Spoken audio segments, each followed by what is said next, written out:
അനന്തകോടി ബ്രഹ്മാണ്ടങ്ങളുടെ ആ വിശ്വരൂപം ദർശിച്ച ബ്രഹ്മാവ് അദ്ഭുത പരതന്ത്രനായി നിന്നു. ഇനി 4-ാം ശ്ലോകത്തിൽ ആ ബ്രഹ്മാണ്ടങ്ങൾ എപ്രകാരമാണ് അവിടെ സ്ഥിതി ചെയ്യുന്നതെന്ന് സൂതൻ വ്യക്തമാക്കുന്നു. 2-ാം അധ്യായം ശ്ലോകം 4 ബ്രഹ്മാണ്ടങ്ങളുടെ സ്ഥിതി. ഓരോ ബ്രഹ്മാണ്ടവും ആ വിശ്വമണ്ഡപത്തിൽ എപ്രകാരമാണ് കാണപ്പെട്ടതെന്ന് ഈ ശ്ലോകം വർണ്ണിക്കുന്നു. നമുക്ക് ശ്ലോകത്തിലേക്ക് കടക്കാം. സംസ്കൃത ശ്ലോകം. അസംഖൈചണ്ഡൈസ്തത്ര പിഹിതം ബ്രഹ്മഭാവനം പ്രതിവിശ്വം പൃഥക് ബ്രഹ്മ വിഷ്ണുഃ ശംഭുഃ പൃഥക് പൃഥക്. പദാനുപദ അർത്ഥം: അസംഖൈഹി എണ്ണമറ്റ, അസംഖ്യം, അണ്ഡൈഹി അണ്ഡങ്ങളാൽ, ബ്രഹ്മാണ്ടങ്ങളാൽ, തത്ര അവിടെ, പിഹിതം ആവരണം ചെയ്യപ്പെട്ടത്, നിറഞ്ഞത്, ബ്രഹ്മഭാവനം ബ്രഹ്മസ്ഥാനം അതായത് വിശ്വമണ്ഡപം, പ്രതിവിശ്വം ഓരോ ലോകത്തിലും ഓരോ ബ്രഹ്മാണ്ടത്തിലും എന്നർത്ഥം, പൃഥക് വെവ്വേറെ, ബ്രഹ്മ ബ്രഹ്മാവ്, വിഷ്ണുഃ വിഷ്ണു, ശംഭുഃ ശിവൻ.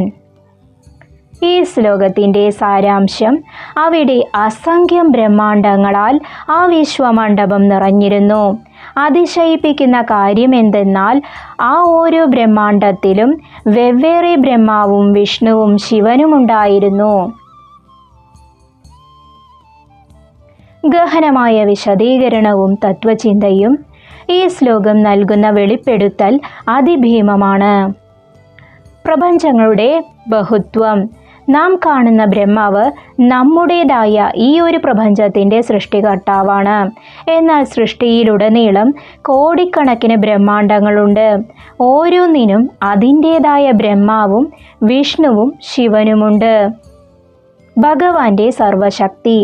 ഒരാൾക്ക് ഒരു വീട് പണിയാൻ തന്നെ ഏറെ പ്രയാസമാണ്. എന്നാൽ ഭഗവാൻ ശ്രീകൃഷ്ണൻ തൻ്റെ ഒരു അംശത്തിലൂടെ അനന്തകോടി പ്രപഞ്ചങ്ങളെയും അവയെ ഭരിക്കാനുള്ള ദേവതകളെയും ഒരേ സമയം നിലനിർത്തുന്നു. സ്ഥാനീയ ദേവതകൾ. ബ്രഹ്മാവ് വിഷ്ണു ശിവൻ എന്ന പദവികൾ ഓരോ ബ്രഹ്മാണ്ടത്തിലും ആവർത്തിക്കപ്പെടുന്നു. എന്നാൽ അവയുടെയെല്ലാം മൂലസ്രോതസ് ഗോലോകനാഥനായ ശ്രീകൃഷ്ണൻ മാത്രമാണ്. ഗുരുനാഥൻ്റെ ഉപദേശം. വത്സ, ഈ ശ്ലോകം നമ്മെ ഓർമ്മിപ്പിക്കുന്നത് ഞാൻ എന്ന അഹങ്കാരത്തിൻ്റെ അർത്ഥശൂന്യതയെക്കുറിച്ചാണ്.